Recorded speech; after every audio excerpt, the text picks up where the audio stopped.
So what's up, everybody? This is Crow, and I'm headed to South Dakota tonight, tomorrow morning, whatever. I'm having to head over to Atlanta because that is the best way to get a flight from south, or at least where I live, up to South Dakota. So I thought I'd stop for a minute as I've been packing all day, or at least some of the time. I lose attention span after a while. But I got my suitcase all packed up. Yeah, not much to look at, this suitcase. I've had it for a long time. I don't do a lot of flying. Why? Because I don't like to fly. I absolutely despise everything about flying. I don't like the cattle calls. I don't like the taking of my luggage. I would rather get in my truck and drive to a location and have all my stuff there. But sometimes when you're flying or traveling from Alabama to South Dakota, the best way to do it is by plane. Okay, I made it to the Park and Fly in Atlanta. Looks like I've got about $12 or $14 each night. I'm self-parking, it's uncovered, and so I'm going to essentially park here and then go over to the airport. I think they've got a shuttle, so let's see how this works out. But if you're in the Atlanta airport area, this is the way to go, I guess, for parking. All right, we'll move on to the next phase, which is getting to the airport. So what I thought I'd talk about is a few things that I have seen as I've been preparing to fly on a backpacking trip. If you really want to see somebody who is really good at this kind of information, look at Bryce NEWBOLD's video, and I'll put a link in there or something to it. He did a great video about flying and some of the things to think about.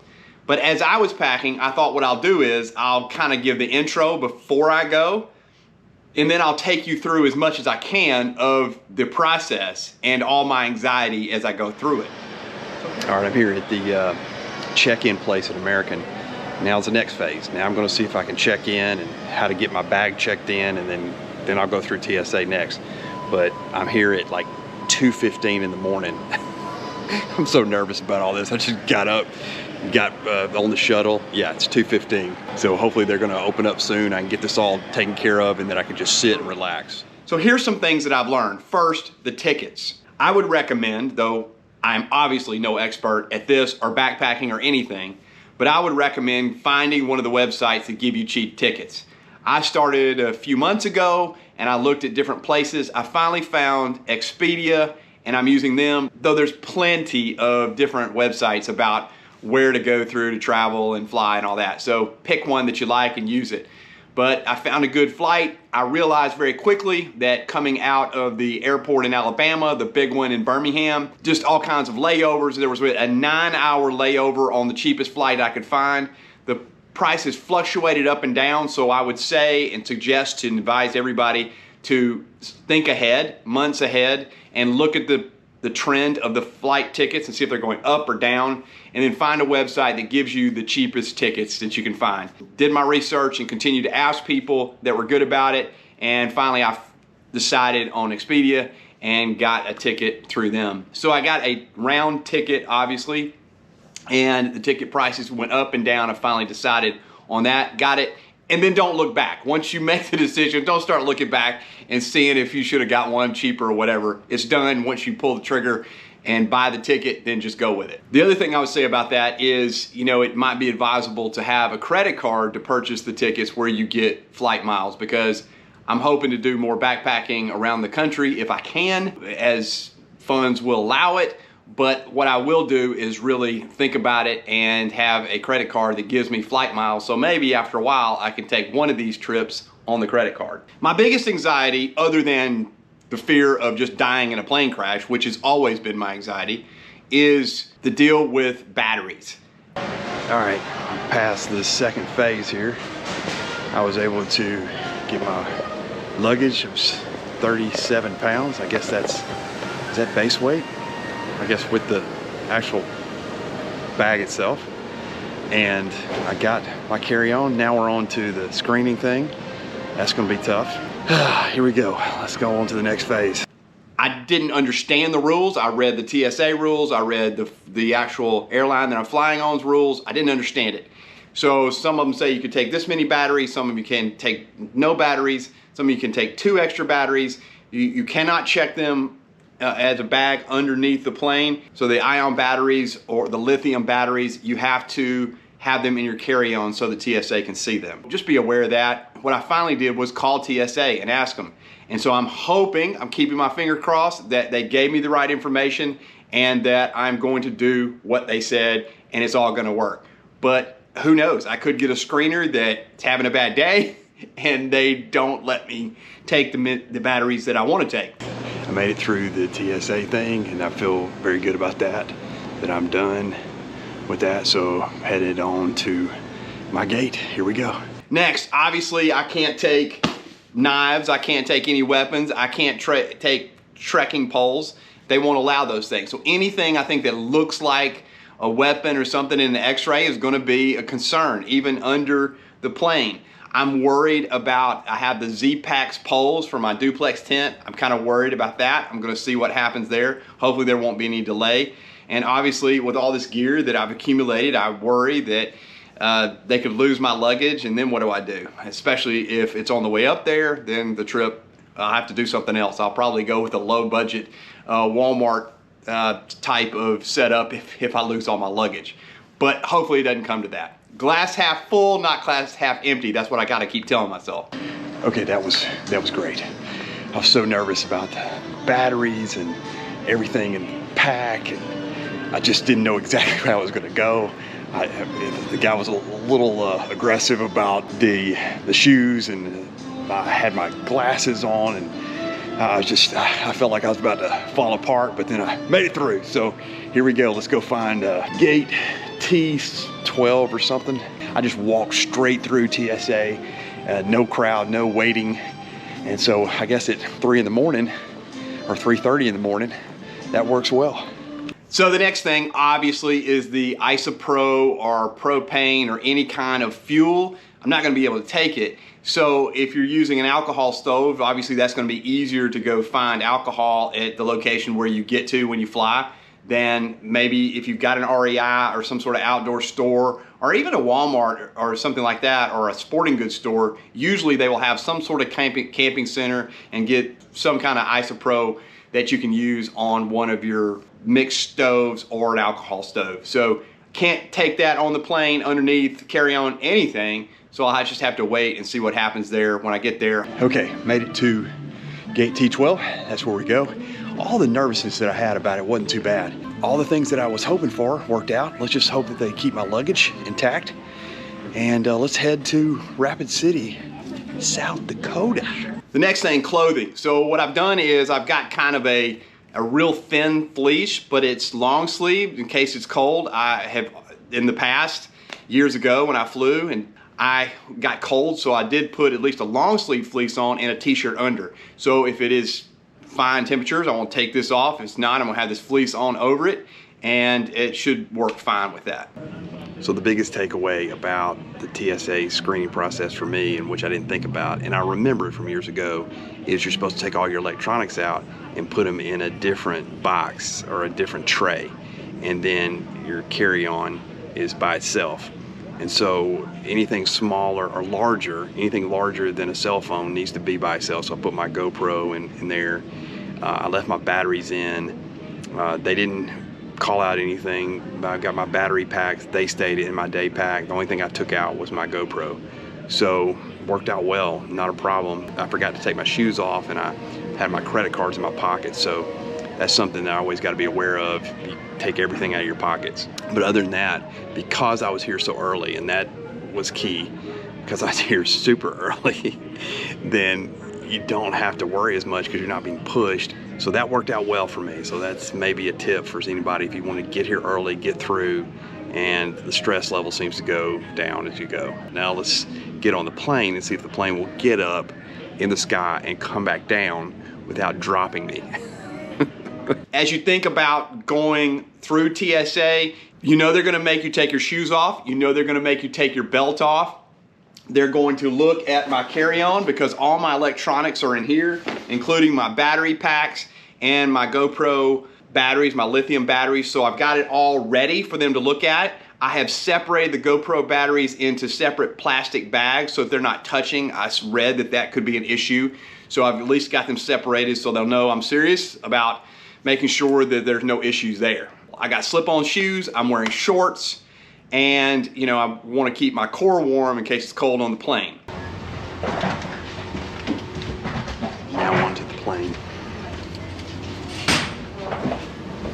The mask is going to have to be worn, so I want to make sure I got my mask and even got an extra mask in case something is a problem.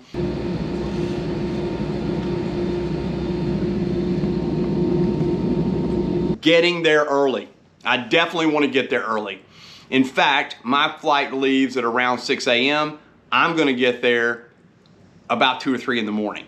Now, I don't know if this is going to work, but I'm hoping to get through the screening process when it's the lowest amount of people possible. So I'm going to get there many hours before, and then I'm just going to sit down and maybe take a nap waiting for my time to get on the plane.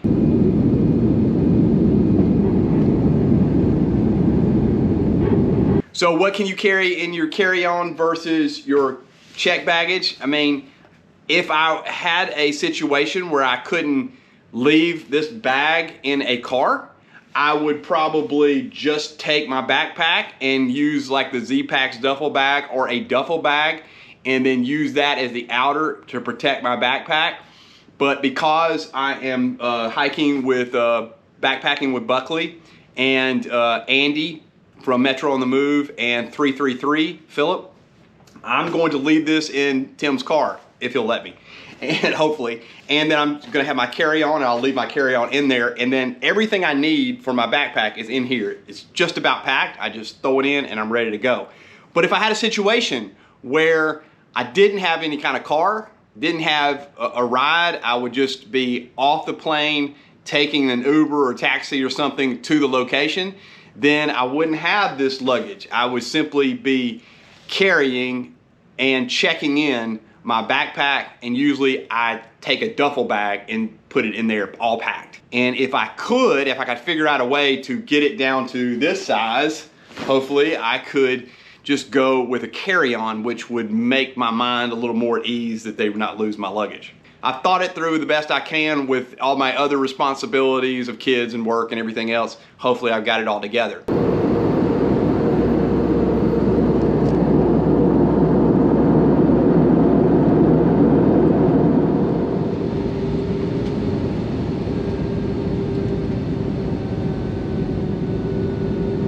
But what I would say in relation to that is make a checklist. Make sure that you got all your gear. Make a checklist throughout the week of things that you want to think about for your flight on a plane, all the things. Ask people questions. Go to people who fly regularly, maybe people you know that are salesmen or people who just fly all the time. Ask them what are the best things they can do. And do that. Do what they say, because they're the people who routinely do it. I'm a backpacker. I typically just drive to a location and then hike from wherever, but being on a plane, different for me, and so I'm really learning as I go.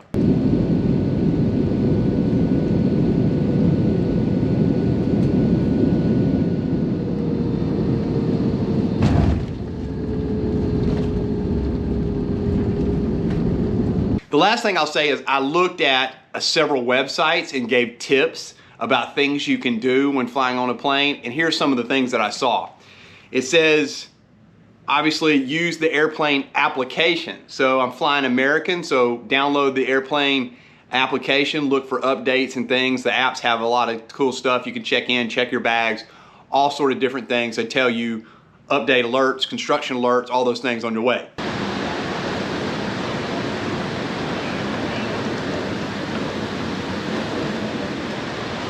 Well, that wasn't too bad. The flight was had some seats open, so we were able to spread out. A little cramped though.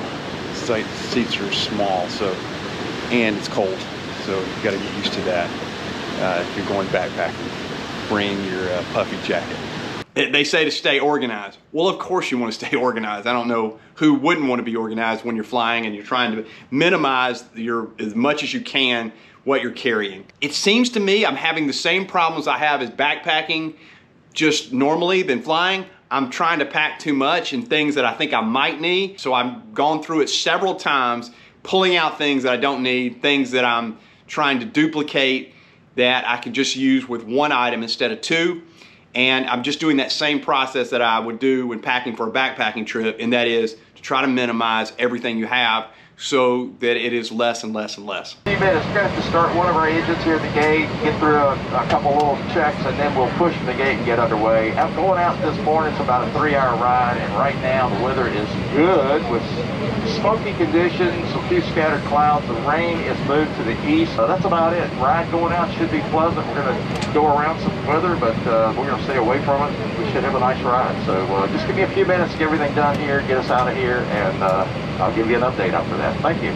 The other thing I saw in some of the tips were look at the size of your bag. Obviously, the biggest thing is the size of your carry-on. You want to make sure it fits on the luggage compartment above the seats. So make sure that you've got the size for your particular airline. And then, of course, for me, the one other thing they did was the Atlanta airport is all about park and fly. So there's locations around the airport. I look for those. I look for a Groupon or coupon on nights. I found a cheap rate, hopefully, that it's covered and you know somebody's looking at your car all the time so you won't get it stolen or get broken into. And so find a place that you can park. Some people like to stay the night before in a hotel and then see if they can pay to park there until they get back. Whatever the things that you do to minimize your stress and your anxiety about flying on an airplane, I would like to know about them, because I may be doing more of this. I hope that I'm doing more of this because I want to see other parts of the country and backpack somewhere else other than the places that I always backpack. So please, feel free below here, put your comments about things that you've experienced during your last or previous or routine airline flights and let me know what they are, because I would like to know, and I'm sure other people that watch this video would like to know, and those comments will be useful.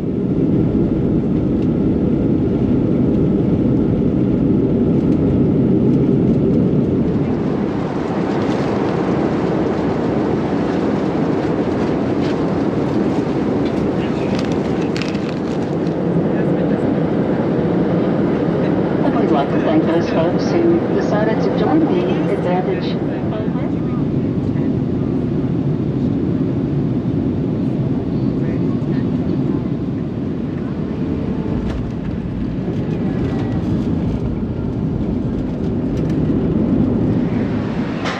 So in the end, it really wasn't that big a deal. I mean, you got to think about your gas stove, and you got to think about your poles, and you got to think about all the main things that you would think about anyway.